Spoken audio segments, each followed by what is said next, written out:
On the committee, and you chose, and you didn't want me to do it. I do want that on the record. Enough is enough of this. Okay, so I guess Mr. Daniels, you're leaving. I'm sorry if I'm out of order. So what's the deal? Because I'm leaving too. I have not stepped away from doing work. And be with a council where this young man just now paid his taxes. Huh? No, that is not the deal. You pay your taxes at the right time. Fine, you give somebody a 2-week, maybe a 4-week extension out of the courtesy that he sits around this table.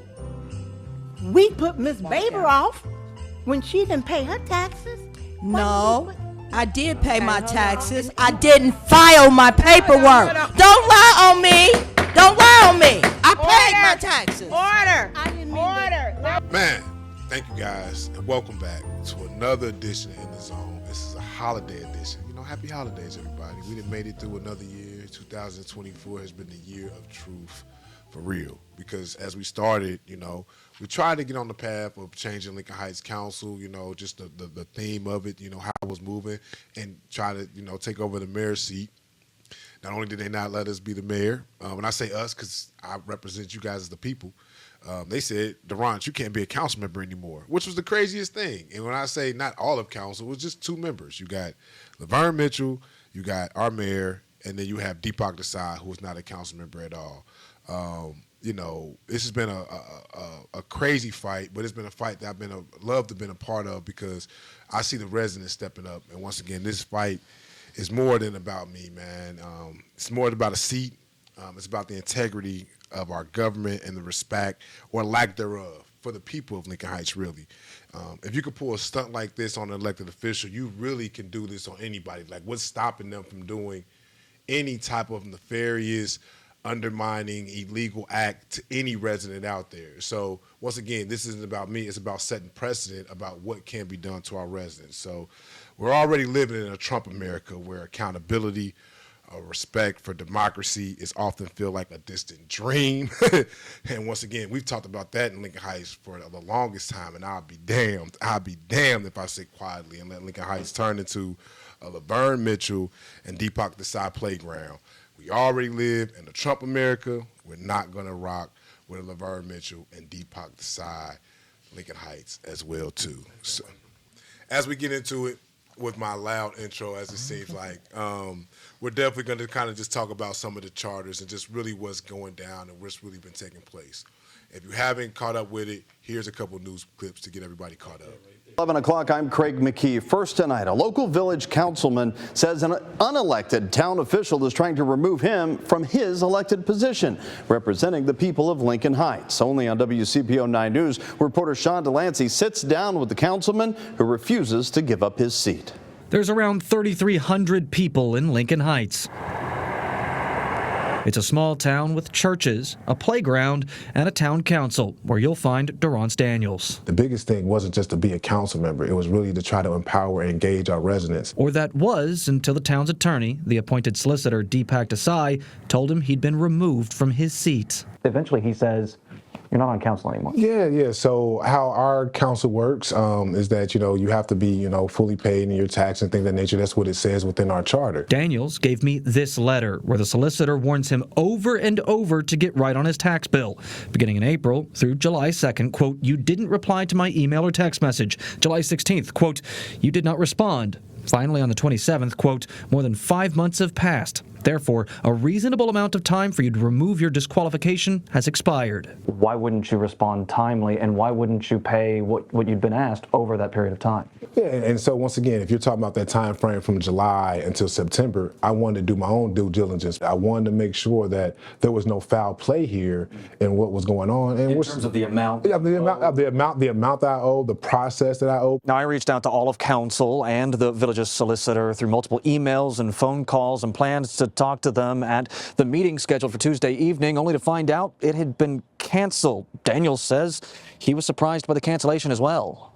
They have not responded back, as I said to you. They haven't responded back to me. They haven't responded back to my lawyer. Daniels' attorney sent this letter to the city saying his taxes are paid and that the town's law does not allow a solicitor to remove a councilman. Only a vote of council can do that. Daniels says he plans to attend the next meeting, whenever that is. In Lincoln Heights, I'm Sean Delancey, WCPO 9 News. From frustrated Village of Lincoln Heights residents. I was part of the last generation that kind of got to see Lincoln Heights for what it was. Stores being open, churches being open, people walking around, people being vibrant with each other. You don't have none of that nowadays. This village is home to about 3,300 people. Residents telling me there's been no visible progress, and the latest council infighting has only made the village's stunted growth worse. What is going on with our council? Why do we see clear division down here? Taxpayers pushing back against the village's council during a heated meeting Monday night. The Village of Lincoln Heights regular council meeting is now in session. After they barred Councilman Daronce Daniels, citing unpaid taxes. It's a bill that Daniels says is now paid in full. And while Daniels was physically present Monday, he was not acknowledged during the roll call or allowed to vote on any of the legislative agenda. If you feel like, Daronce, you didn't have all your I's dotted, all your T's crossed, that's completely fair. Then take me through the process and allow my council members to vote me off. Daniels and his lawyer asking for answers from the village. They cite the village's charter that allows for removal by petition or a vote of council.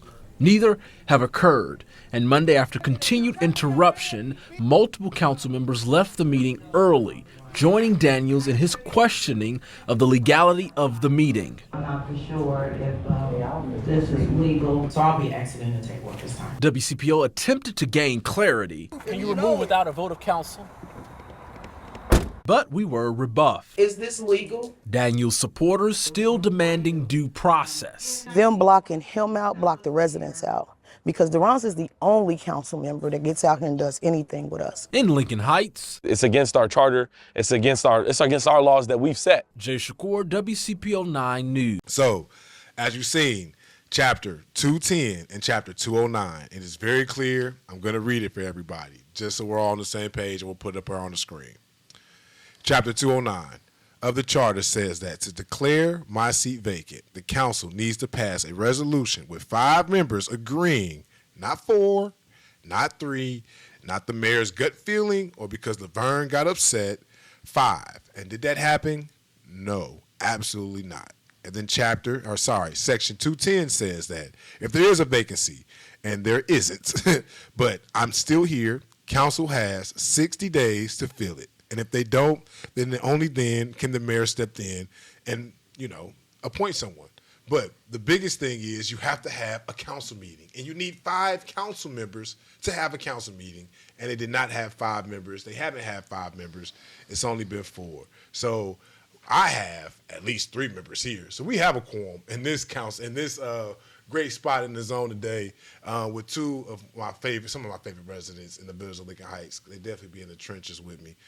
Miss Syretha Brown and Immanuel Floyd.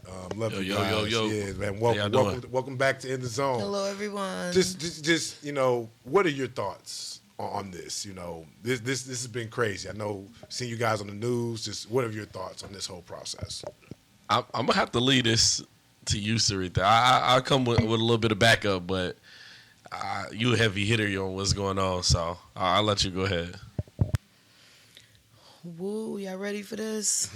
Section 209 and 210 speaks for itself, right? And we all know that we wouldn't be here if they did this the right way. If everything that they had to stand on was legitimate, we wouldn't be here. There would be no fight. I asked multiple times, show us what he did wrong, Councilman Daniels, and do it the right way. And if it's time for him to go, it's time for him to go. But and not to stop you on that, not just asked, the press has asked, the residents have asked, my lawyers asked, everybody has asked, and they haven't said anything to anybody. But I didn't mean to cut you off. I asked. Come on. So the fact that question has not been answered, and still you made a play, you still said that he's not there. We've asked. The question is not about Section 209 or 210. Section 209 and 210 was given to us to help us understand why we are where we are, right?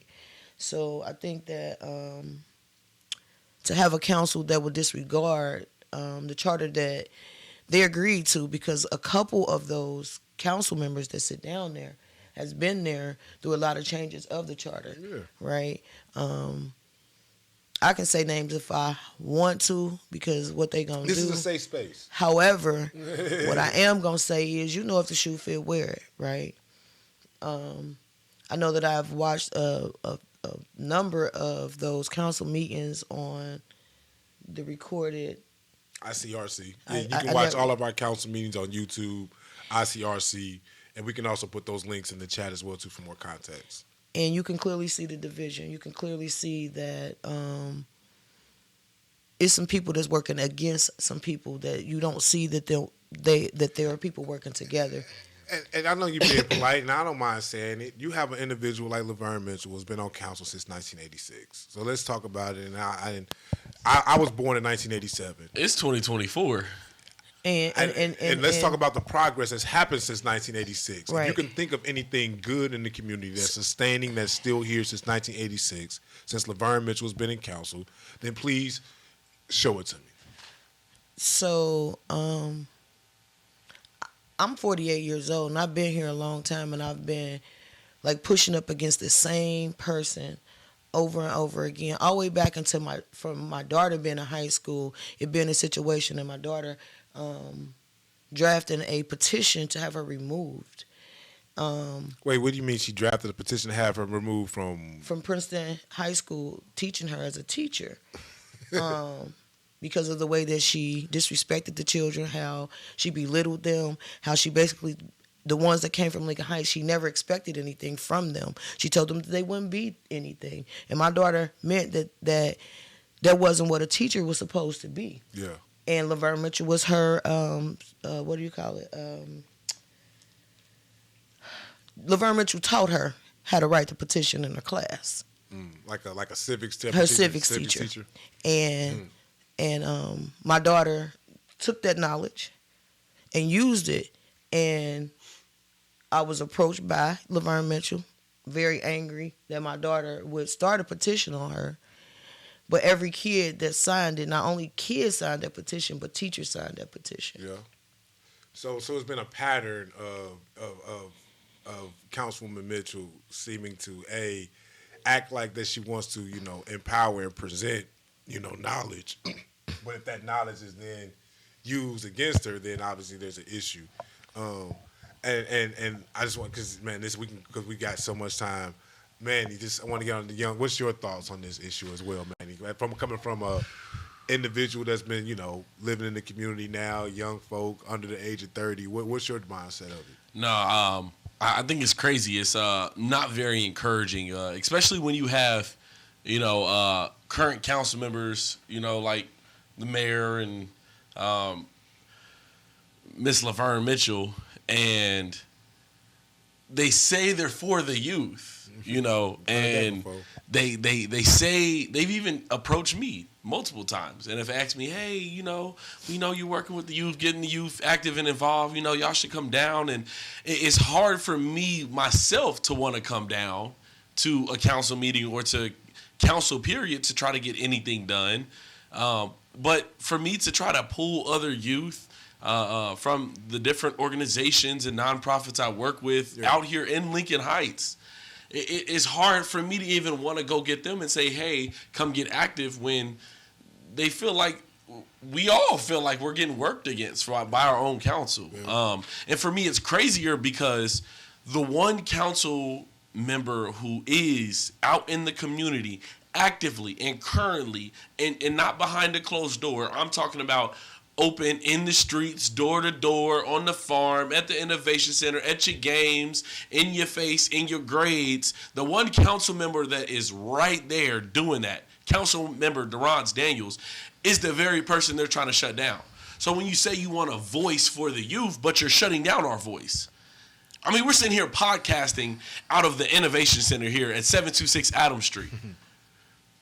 That was done by Councilman Daronce Daniels, and it's empowered me to be able to come and bring youth in here, teach them how to use this very platform. Can I add to that? I would like to add to that. Any resident in any community, if you ask them, would you rather have a council woman or man sitting in a seat, or would you rather have a councilwoman or man beating down these streets? Because that's what I like. I like the fact that we have a councilman that gets out there and he gets in arms deep in whatever it is we got going on. If a family member passes away, he want to know what he can do for us. If your kid having a party and you need something, let's figure out can we DoorDash the one tablecloth that you're missing. If anything is going on in this community, he wants to know and he wants to be there. He wants to represent our community. And I don't understand how they don't take that as a win, because he's a councilman, which represents council with whatever it is that he does. So how do you take that as a dig? How do you take that as a level of disrespect? I've asked this question to them. They can't answer it. So where I thought that we have a Democratic council, it so often feels like a Republican council because they never answer a question.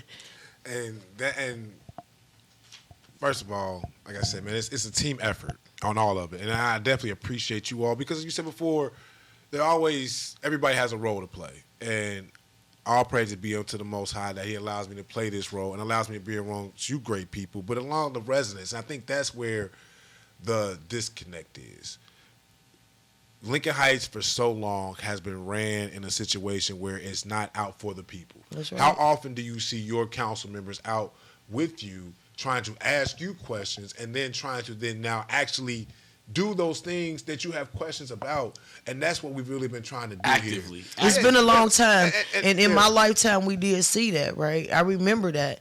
I remember the mayor being out at every event, right? Yeah. I remember that, but it's been so long because we've had Laverne Mitchell as the mayor how many times? We've had Laverne Mitchell sitting on council how many times? We've had so many people run because it feels like if you can't go up against Laverne Mitchell and Deepak Desai, then you lose. And I'm here to say that I think that we as a resident, as a whole, need to go down there and force them to show us and talk to us and answer the questions that we have.